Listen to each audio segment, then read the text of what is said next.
Ya, mari kita berdoa sebelum mendengarkan firman Tuhan.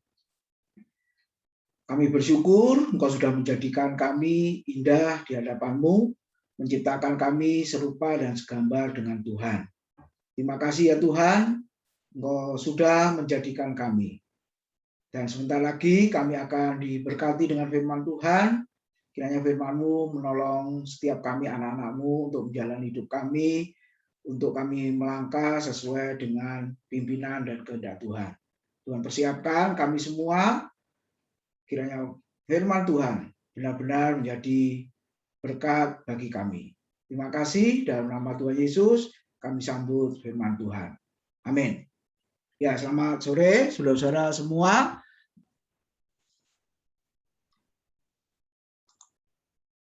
Ya, bisa di close, Paula?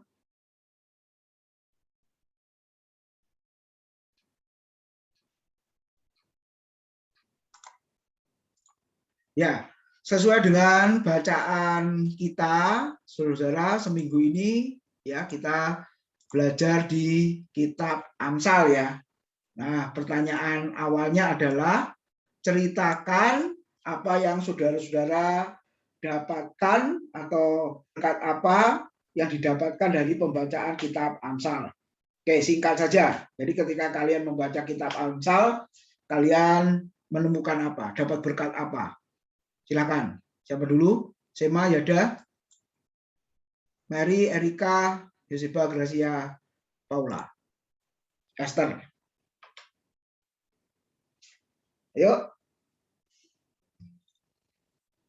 Ya, waktu baca kitab Amsal, dapat berkat apa? Ya, ajaran-ajaran hidup itu, Pak. Ajaran-ajaran hidup, contohnya Eh, tentang apa?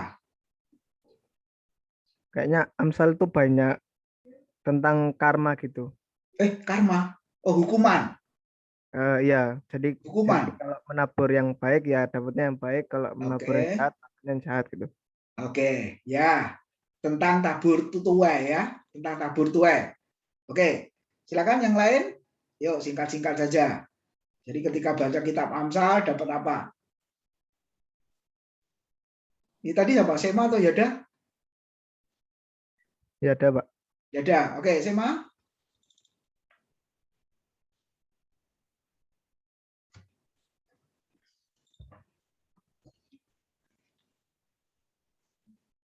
Oke, sambil menunggu yang lain. Ya, boleh. Gracia, Yoseba. Menurut saya, kitab Amsal itu ada banyak teguran, hikmat, dan motivasi untuk kita. Contohnya. Contohnya seperti ayat Amsal pasal 10 ayat 14, orang bijak menyimpan pengetahuan, tetapi mulut orang bodoh adalah kebinasaan yang mengancam. Jadi Amsal itu pakai bahasa yang agak susah, tapi memberikan peringatan yang bagus untuk kita. Oke, terima kasih. Yoseba.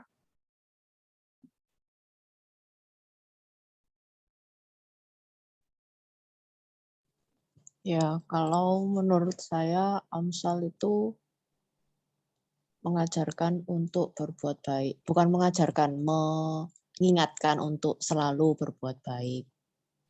Contohnya di Amsal 3, satu pasal ini, ayat 27 sampai 35. Kalau berbuat baik, jangan pilih-pilih selama masih bisa. Oke, ya terima kasih. Yang lain, Mary, Erika? Kalau dari saya Pak, Amsal itu adalah ucapan-ucapan hikmat atau didikan. Ya khususnya mungkin contohnya bagi orang-orang anak muda ya. Kita bisa lihat di dalam Esther pernah bawa kemarin ya Amsal yang tempat saya sebut itu di Amsal 9 ayat berapa gitu, tentang hikmat adalah permulaan hikmat adalah takut akan Tuhan dan mengenal Yang Maha Kudus adalah pengertian. Itu salah satu maksudnya bentuk untuk kita mendidik kita di dalam kebenaran. Dan ini yang dialami oleh Raja Salomo juga. dalam dikatakan Raja Salomo adalah orang yang paling terkaya, termewah, tapi di balik semua itu dia ternyata dia belum mengerti apa sih hikmat Tuhan yang sebenarnya. Itu menjadi dasar saya mengambil si ayat ini. Oke. Tentang Ya, terima kasih. Nanti juga disinggung dalam firman Tuhan sore ini ya. Oke, Mary, Erika, habis itu Paula. Dari aku itu Amsal itu mengingatkan tentang apa yang kita rencanakan itu belum pasti baik buat kita. Jadi Tuhan kasih rencana yang jauh lebih baik itu dari Amsal 16 ayat 9. Hati manusia memikir-mikirkan jalannya, tetapi Tuhanlah yang menentukan arah langkahnya. Jadi mau sebesar apa kita merencanakan sesuatu, tapi kalau Tuhan nggak berkehendak ya nggak jadi gitu. Oke, terima kasih. Yuk, Mary. Kalau menurut saya itu Amsal itu kayak banyak nasihat-nasihat dari itu supaya kayak contohnya itu Amsal 18 ayat 12. Tinggi hati mendahului kehancuran, tetapi kerendahan hati mendahului kehormatan. Jadi kayak menasihatkan kita itu buat selalu rendah hati gitu. Oke, terima kasih. Nasihat ya. Oke, Paula. Saya baca belum sampai sana, Pak. Loh, nggak apa-apa.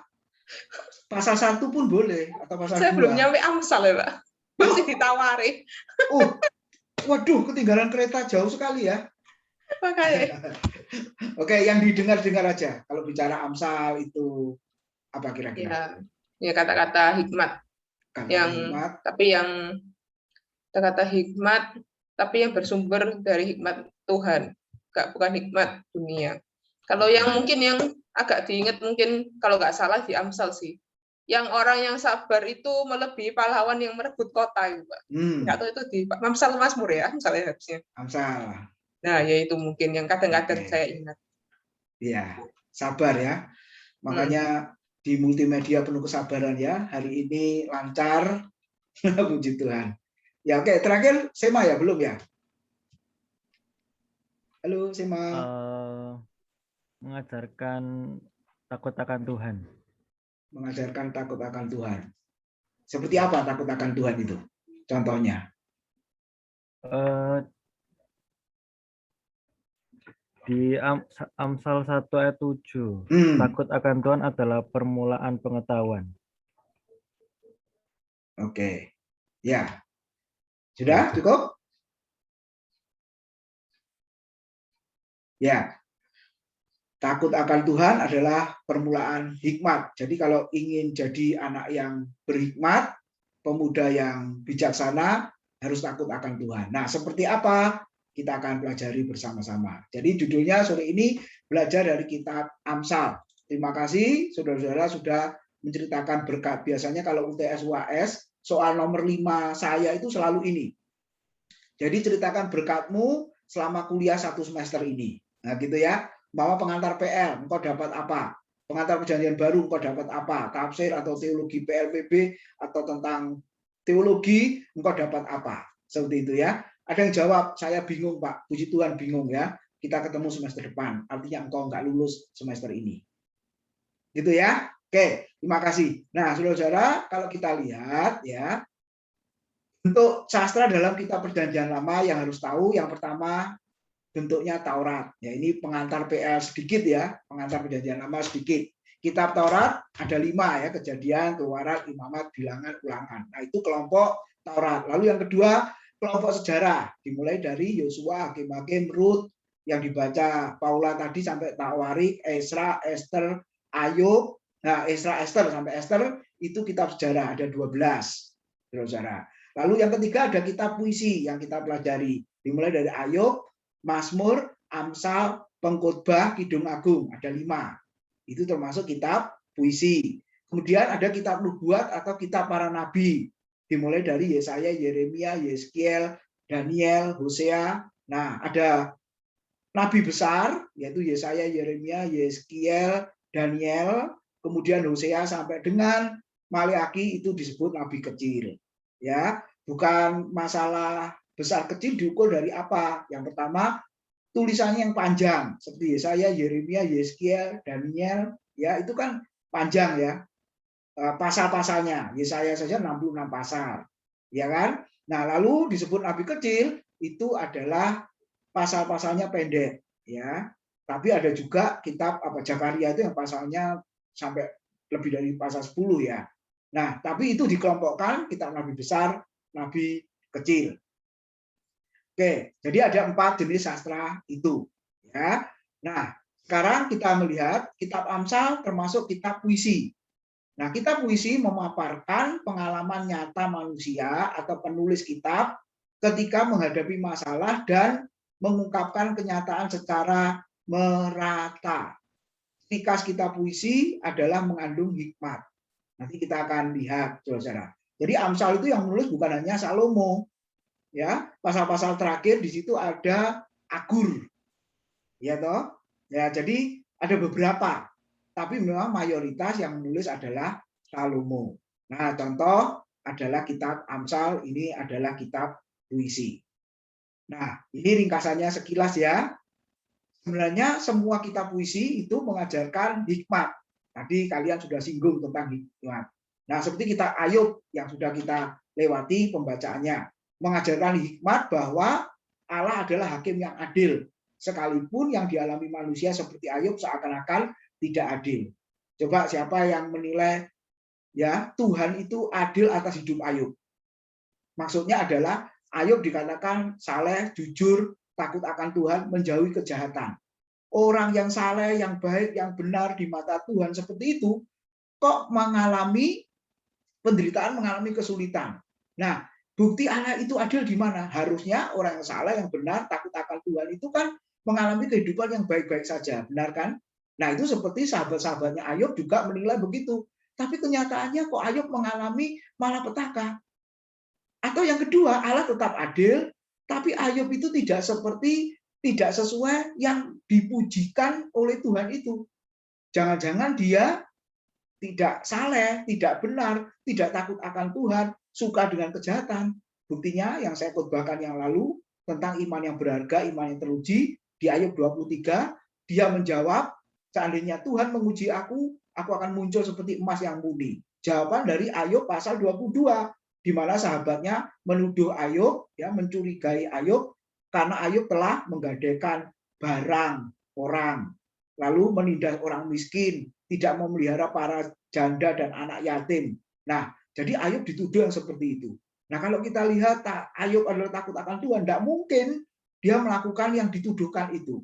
Tapi kita bisa melihat dalam keadaan kondisi hidup yang seperti itu, Ayub mengalami memang seolah-olah tidak adil. Dan ternyata Ayub tahu Tuhan mengerjakan semuanya itu untuk menunjukkan kemurnian imannya. Dia terus diuji, ya, bagaikan emas, saudara. Nah, itu kitab Ayub mengajarkan hikmat bahwa Allah adalah hakim yang adil. Ya, walaupun manusia menuduh seolah-olah tidak adil, tapi Allah itu tetap adil. Karena keadilan ukurannya bukan manusia, keadilan adalah ukurannya adalah Tuhan sendiri. Lalu yang kedua, kitab Mazmur mengajarkan hikmat untuk selalu taat kepada semua perintah sesuai dengan petunjuk hukum-hukum Tuhan. Jadi takut akan Tuhan itu apa sebenarnya? Takut akan Tuhan adalah ketika saya dan saudara mentaati semua perintah-perintahnya. Nah, itu termasuk kelompok takut akan Tuhan. Oke, yang ketiga, kitab Amsal sekarang mengajarkan apa? Hikmat bahwa orang benar akan diberkati, sedangkan orang fasik atau jahat akan dihukum. Coba dari gambar itu, siapa yang pernah melakukannya? Ketawa ya, saudara. Kalau yang atas, wah itu niat belajarnya tinggi itu ya, saudara ya. Wah ini jenius nih anak ini ya, belajarnya keluar rumus-rumus ya gitu. Tapi yang kedua, saudara, mungkin saudara juga berkata, itu juga pinter Pak, buktinya bukunya banyak itu, tapi kecapean makanya tidur gitu ya. Apalagi belajarnya daring ini, saudara, dosennya mana ada yang tahu kalau muridnya tidur kayak begitu, saudara. Nah, jadi kita bisa melihat Amsal itu mengajarkan hikmat bahwa orang benar akan diberkati, sedangkan orang fasik akan dihukum. Ya, mengajarkan banyak kontras yang tadi sudah disinggung. Tinggi hati mendahului kehendak kehancuran. Rendah hati, orang yang sabar seperti pengawal, melebihi pengawal yang berjaga-jaga. Ya, nah banyak kontras, rajin lawan malas. Nah, boleh dikatakan anak yang rajin di atas belajar, yang kedua malas, kerjanya tidur gitu ya. Belajar pun banyak tidurnya di samping belajarnya.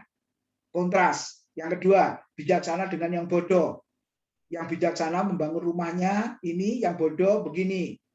Ya, lalu apalagi kaya dengan yang miskin.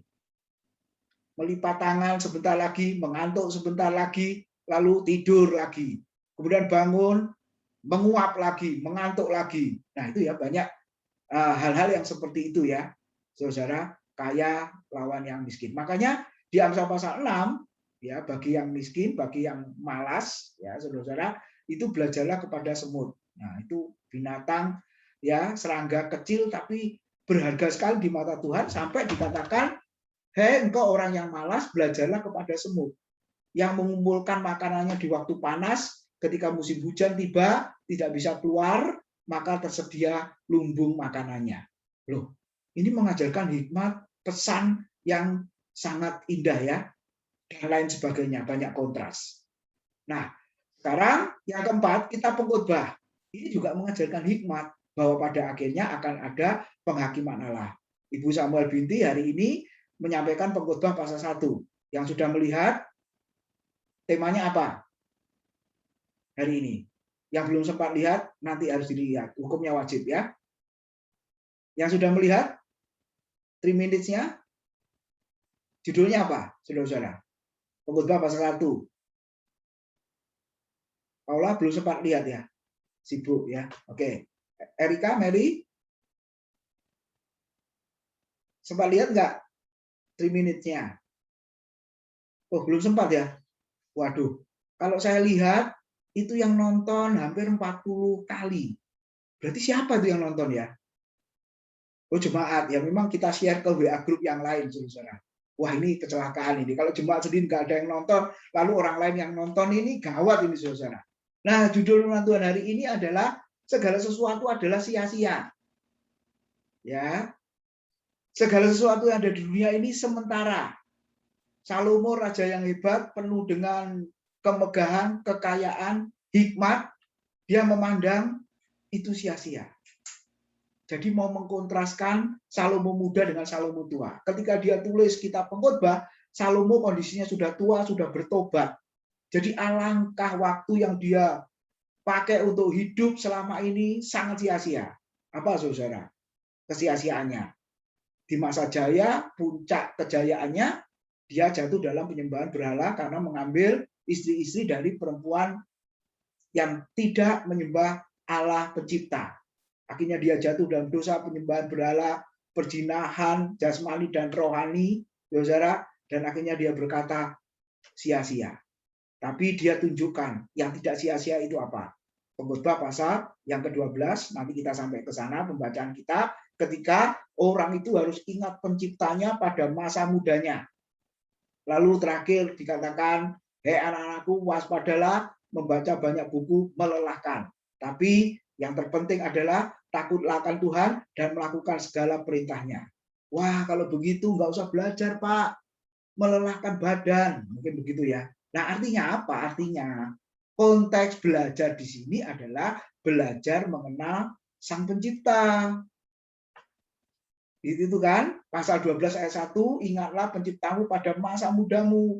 Makanya Salomo di masa tua berpesan, mumpung kalian masih muda, ingat pencipta.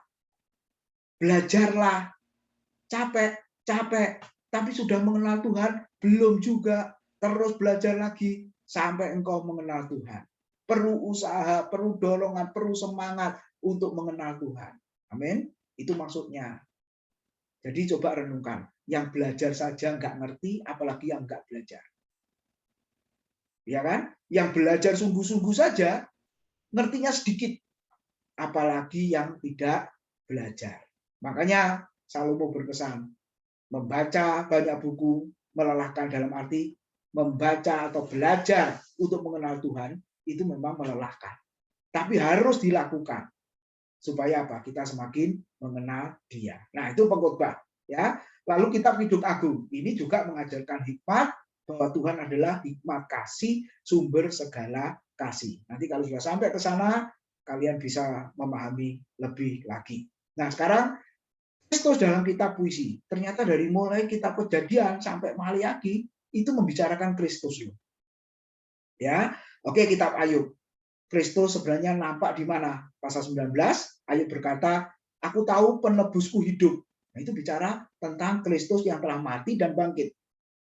Ya, kitab Mazmur, salah satunya Mazmur 23. Kristus adalah gembala yang baik, memberikan aku, memberi makan dan lain sebagainya. Kitab Amsal yang kita pelajari.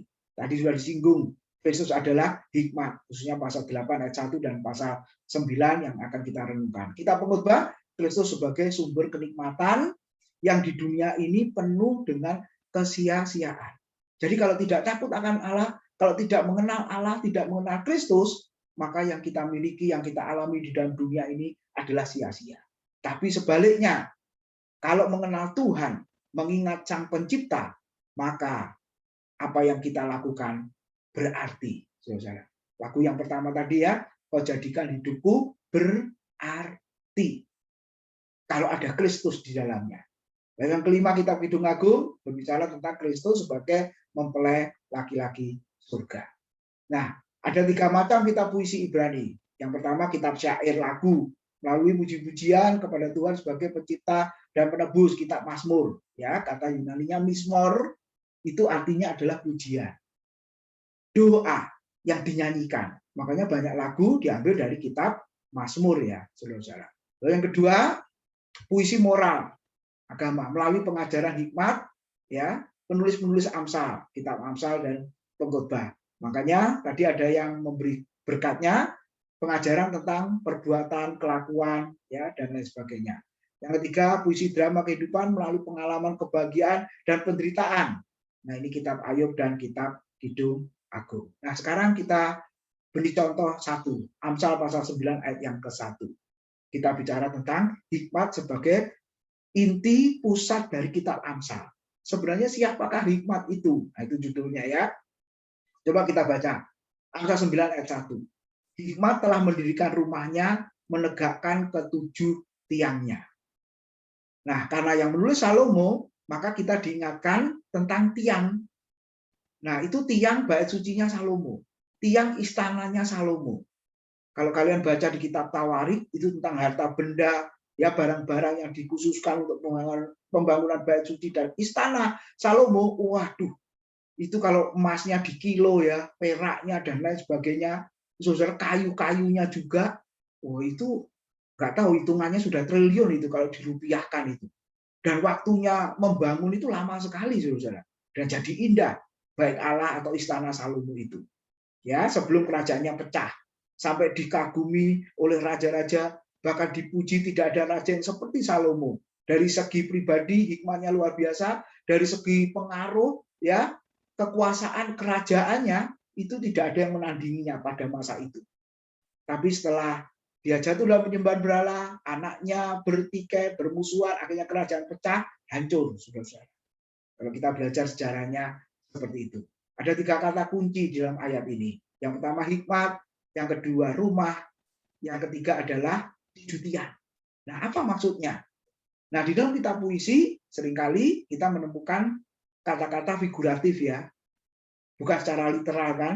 Seperti kalau kalian membuat puisi itu kan, wah maksudnya apa itu? Kan ada arti-arti di balik yang kalian tulis kan?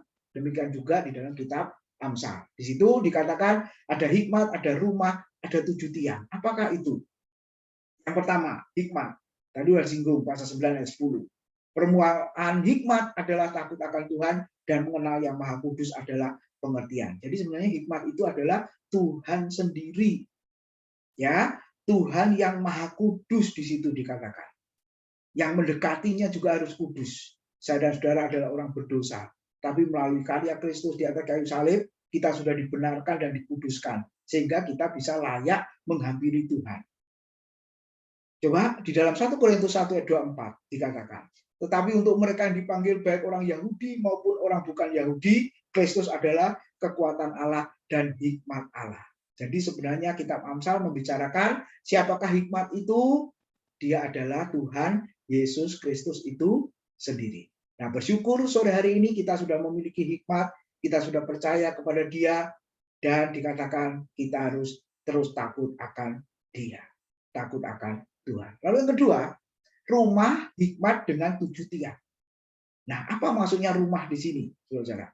Yang pertama kita lihat rumah hikmat itu sebenarnya adalah gereja atau jemaat.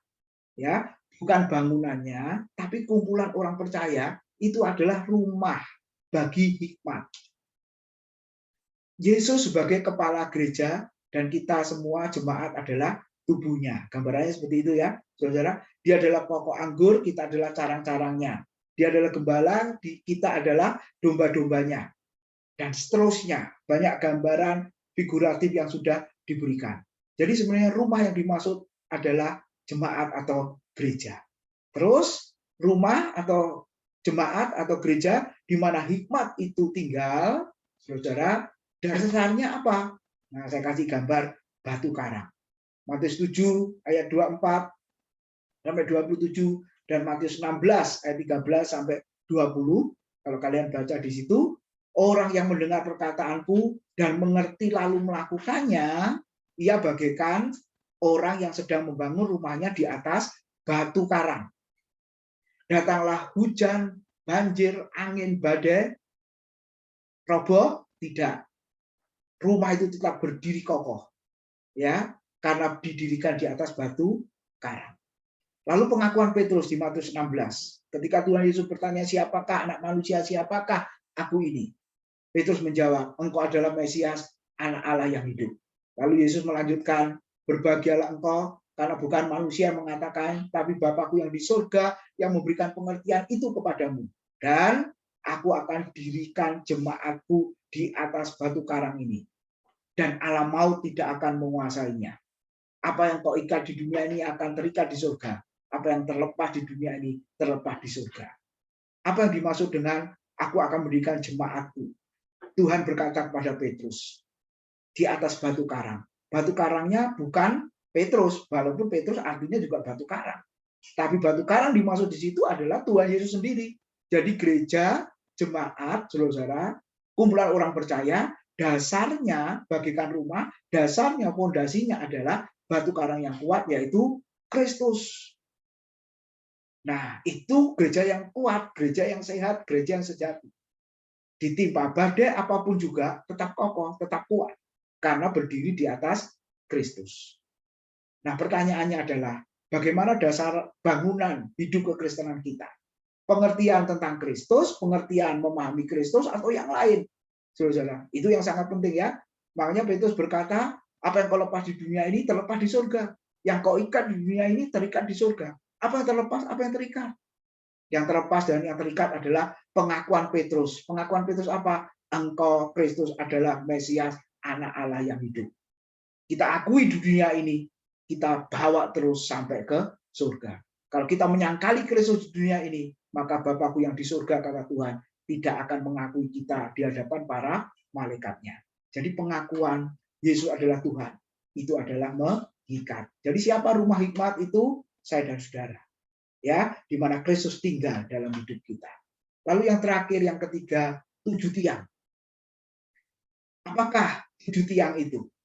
Saya sudah sebutkan di situ, terambil di dalam kitab ya Yakobus pasal 3 ayat 17 sampai 18. Di situ dikatakan, tetapi hikmat yang dari atas adalah pertama-tama 1 murni, 2 pendamai, lalu 3 peramah, lalu penurut, penuh belas kasihan dan buah-buah yang baik, tidak memihak dan tidak munafik. Kalau kalian hitung itu ada 7.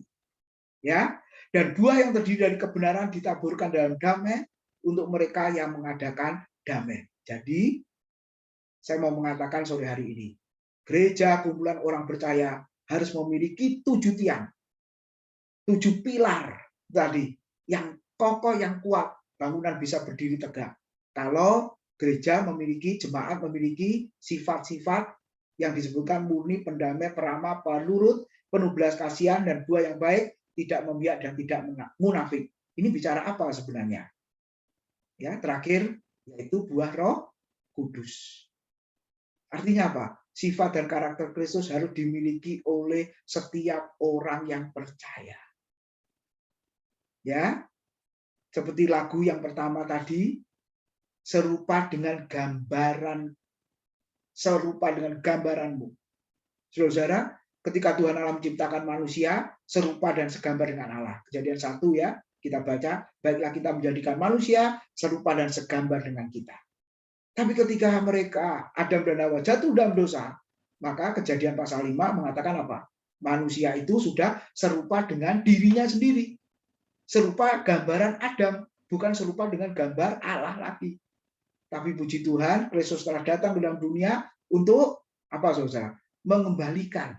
Ya, jadi tujuannya mengembalikan supaya saya dan saudara jemaat serupa dengan gambaran anaknya, yaitu Yesus Kristus. Roma pasal 8 ayat yang ke-29. Jadi Kristus harus datang. Harus mati di atas kayu salib. Kalau tidak, kita akan terus berdosa. Kelahiran anak-anak akan serupa dengan gambar Adam, manusia yang berdosa. Makanya kita mewarisi dosa Adam, tapi dosa warisan itu sudah ditebus oleh Kristus ketika dia mati di atas kayu salib, ketika saya dan saudara percaya kepada dia. Lalu yang kedua, ada jenis dosa perbuatan. Nah, ini yang terus dipergumulkan, ini yang terus diusahakan supaya kita terus hidup benar, memiliki sifat dan karakter Kristus. Sampai hari ini belum selesai. Jadi, saudara-saudara, hikmat telah mendirikan rumah dengan 7 tiang. Hikmat adalah Kristus, ya. Lalu rumah itu adalah jemaat, lalu 7 tiangnya adalah buah roh, sifat dan karakter Kristus. Harus terus kita miliki dalam hidup kita. Amin. Tuhan memberkati. Mari kita berdoa. Terima kasih buat kebenaran firman-Mu. Biarlah terus menolong kami, menjadikan Kristus adalah Tuhan, kepala yang terus tinggal dalam rumah hikmat, yaitu dalam hidup kami.